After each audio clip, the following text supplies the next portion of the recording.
안녕하십니까. 인하대학교 HCI 연구실 홍택수 석사과정입니다. 오늘 제가 발표할 논문은 2025년 WWW에 발표된 콜라보레이티브 디퓨전 모델 볼 리코멘더 시스템, 줄여서 CDF 보렉입니다.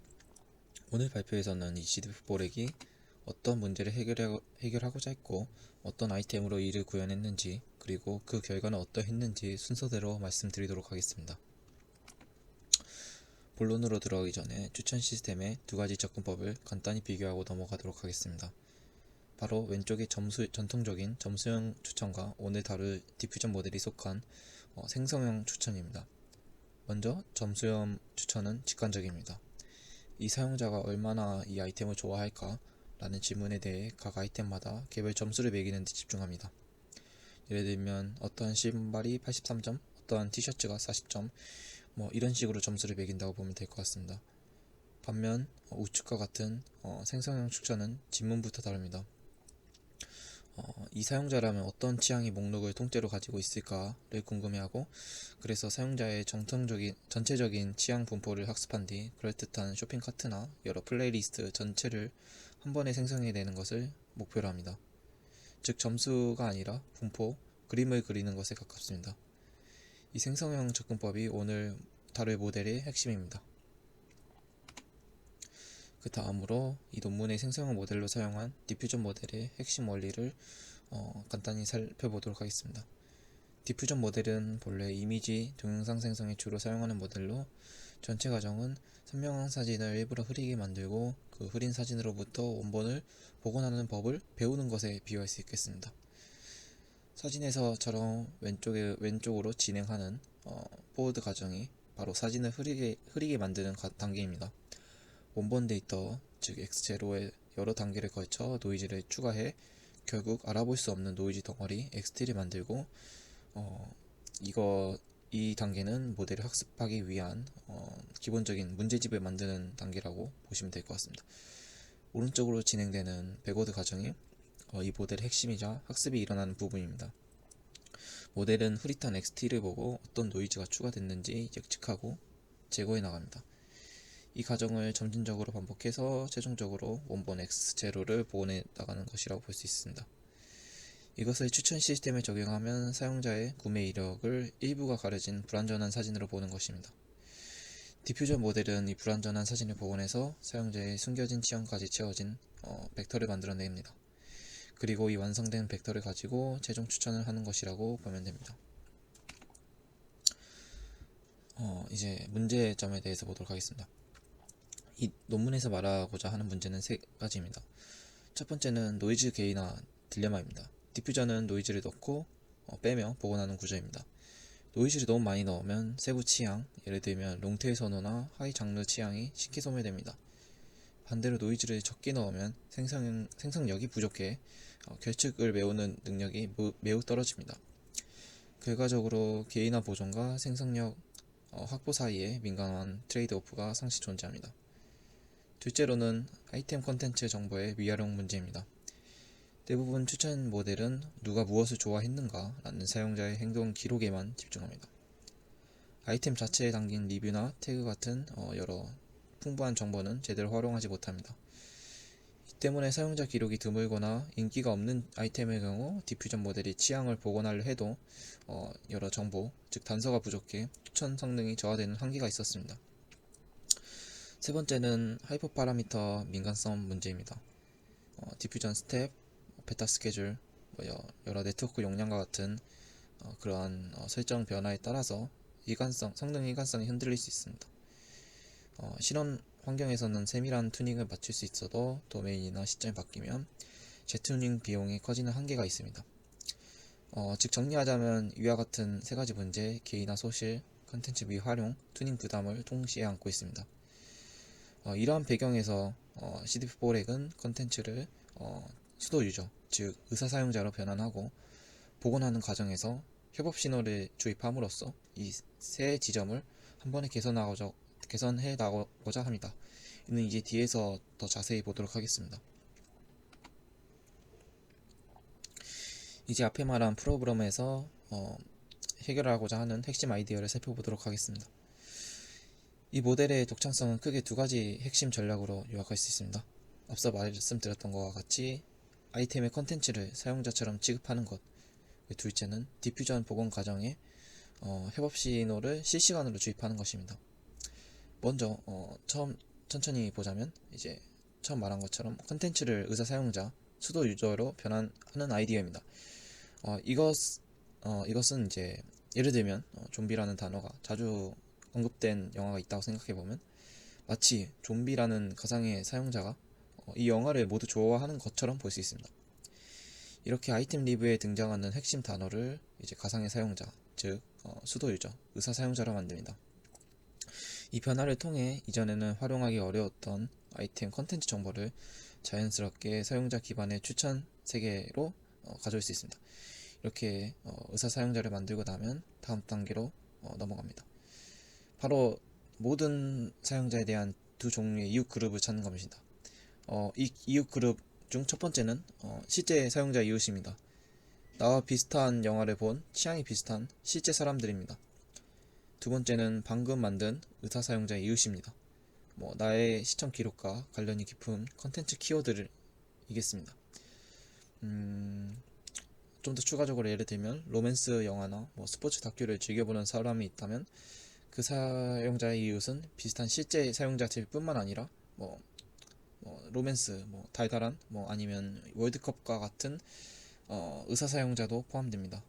이 두 그룹은 서로 보완을 하면서 사용자의 취향을 입체적으로 설명해 줍니다. 이제 가장 핵심적인 메커니즘이 나오겠습니다. 디퓨전 모델이 노이즈를 제거하며 사용자의 희미해진 취향을 복원해 나갈 때 이 CDP 렉은 그냥 두지 않고 복원 매 단계마다 방금 찾은 두 종류의 이웃의 선호 정도를 참고하여 주입합니다. 요약하자면 CDP 렉은 컨텐츠 사용자를 의사 사용자로 변환하여 아이템 정보를 사용자 정보로 끌어오고, 디퓨전 복원 단계에서 협업 신호를 주입하여 개인화와 생성 능력을 동시에 극대화하는 새로운 접근법이라고 보면 되겠습니다. 그래서 이 다음으로는 이 아이디어를 어떻게 수식으로 구현하고 학습시키는지 구체적으로 살펴보도록 하겠습니다. 그럼 먼저 어떻게 단어를 사용자처럼 만드는지 구체적인 과정을 살펴보도록 하겠습니다. 우선 특정 단어, 예를 들면 좀비라는 단어가 각 영화 리뷰에 얼마나 자주 등장하는지 쭉 목록으로 만듭니다. 하지만 단순히 자주 나온다고 해서 중요한 단어는 아닙니다. 예를 들면 and, 그리고라는 단어나 영화라는 단어는 어디에나 나오기 때문입니다. 그래서 이 논문에서는 TF, IDF라는 기법을 사용합니다. 이 기법은 모든 영화에 흔하게 등장하는 단어의 영향력을 줄이고 특정 영화의 정체성을 잘 담아내는 핵심 단어, 방금 말씀드렸던 것처럼 좀비와 같은 단어의 중요도는 높여줍니다. 마지막으로 이 중요도 점수를 0과 1 사이로 정교화합니다. 이렇게 하면 실제 사용자가 영화에 매긴 평점처럼 다룰 수 있는 깔끔한 형태가 됩니다. 최종적으로 이제 얻어지는 이 벡터가 바로 의사 사용자의 취향 프로필입니다. 예를 들면 좀비 의사 사용자는 좀비 영화의 높은 선호도를, 로맨스 영화에는 낮은 선호도를 갖게 되는 방식입니다. 이렇게 컨텐츠를 사용자 데이터처럼 변화함으로써 기존의 협업 필터링 방식과 자연스럽게 결합하고 디퓨전 과정에서 컨텐츠 정보까지 함께 다듬을 수 있는 기반이 마련됩니다. 자, 이제 우리는 실제 사용자 그룹과 단어로 만든 의사 사용자 그룹, 이렇게 두 종류의 사용자 그룹 집단을 갖게 되었습니다. 첫 번째 그룹은 이제 실제 사용자 상위 K명의 사람들이고, 둘째는 의사 사용자 그룹 상위 K개의 의사 사용자들이겠습니다. 핵심은 이 두 이웃 그룹은 서로를 보완한다는 점이 있겠습니다. 실제 사용자의 이웃은 행동 패턴을, 의사 사용자의 이웃은 컨텐츠의 핵심 테마를 알려주고, 이 둘을 함께 사용하면 한 사람의 취향을 훨씬 더 입체적이고 정확하게 파악할 수 있습니다. 물론 추천할 때마다 매번 모든 사용자와 유사도를 계산하면 매우 비효율적이기 때문에 이 이웃 목록은 미리 계산하여 캐싱해둡니다. 덕분에 이제 모델을 학습시키거나 실제 추천을 제공할 때 발생하는 계산 비용을 크게 줄일 수 있습니다. 이제 가장 핵심적인 부분, 협업 신호 주입 부분입니다. 디퓨전 모델이 노이즈 속에서 사용자 취향을 어렴풋이 복원해냈다고 가정해 보도록 하겠습니다. 이 CDF4렉은 초기 복원 결과를 그대로 사용하지 않습니다. 바로 이 수식이 그 과정을 보여주는 예시입니다. 맨 처음 부분에 이 수식 부분은 이제 디퓨전 모델이 스스로 복원한 나의 취향이라고 볼 수 있습니다. 가운데 베타가 곱해진 부분은 나와 취향이 비슷한 실제 이웃의 선호 정보를 빌려온 것입니다. 예를 들면 이제 나와 비슷한 사람들은 이걸 좋아하더라 라는 집단 지성인 것과 같습니다. 마지막으로 이제 감마가 곱해진 이 부분은 나와 관심사와 관련된 콘텐츠 키워드, 즉 의사 사용자들의 이웃 정보를 가지고 옵니다. 예를 들면 네가 본 콘텐츠들은 뭐 어떠한 이런 특성을 가지고 있어 라는 단서라고 볼 수 있습니다. 이 CDF4렉은 이렇게 나의 복원 결과와 실제 이웃의 의견, 컨텐츠 기반 단서 이 세 가지 정보를 알파, 베타, 감마라는 가중치로 적절히 섞어서 훨씬 정교하고 개인화된 최종 결과를 만들어냅니다.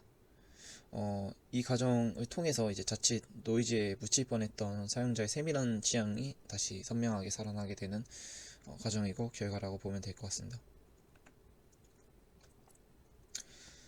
자, 그럼 이 모델이 어떻게 작동하는지 가장 중요한 그림을 함께 보도록 하겠습니다. 복잡해 보이지만 아이디어는 이제 기존에 말씀드린 것처럼 매우 간단합니다.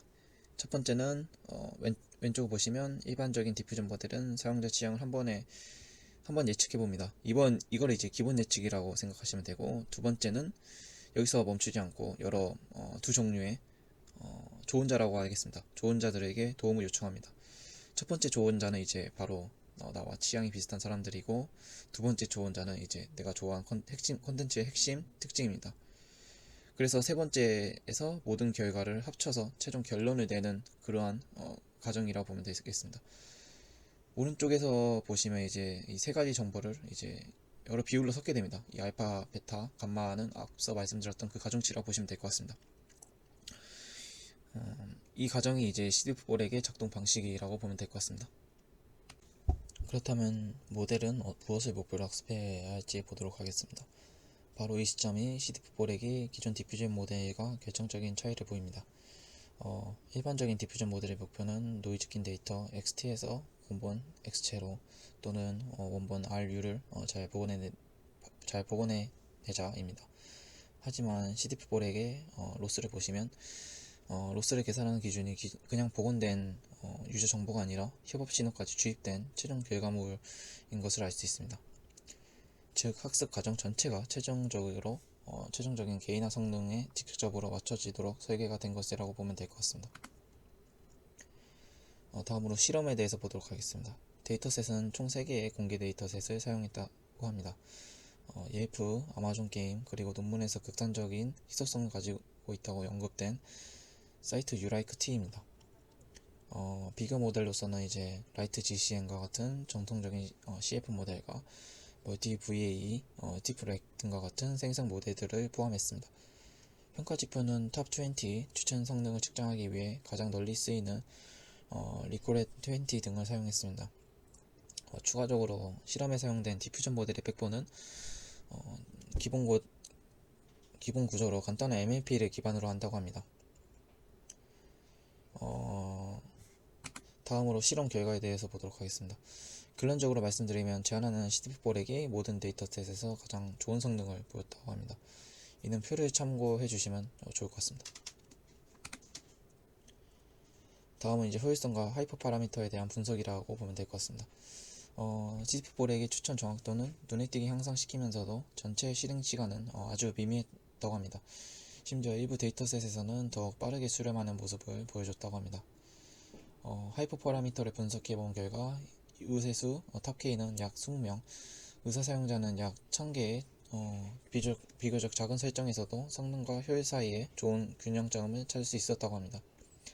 결론적으로 이렇게 작은 설정으로도 충분히 성능 이득을 확보할 수 있다는 점이 이 모델의 실무적인 장점이라고 할 수 있겠습니다. 마지막으로 이제 발표하도록 하겠습니다. 본 논문의 핵심 기여는 개인화 정보 손실 문제를 효과적으로 완화하는 새로운 디퓨전 모델인 CDF4렉을 제안하는 것입니다. 마지막으로 요약하자면 이 두 가지 핵심 전략으로 달성된다고 합니다. 아이템 리뷰 단어를 의사 사용자로 변환하여 풍부한 컨텐츠 정보를 통합하고 이 의사 사용자와 실제 사용자 이웃으로 얻은 협업 신호를 디퓨전 모델 복원 과정에 주입하는 것이라고 합니다. 결론적으로 이 방법론을 통해 모델은 사용자의 미묘한 취향을 정교하게 복원할 수 있었고 3개의 공개 데이터셋에서 기존 모델들보다 우수한 성능을 보였다고 합니다.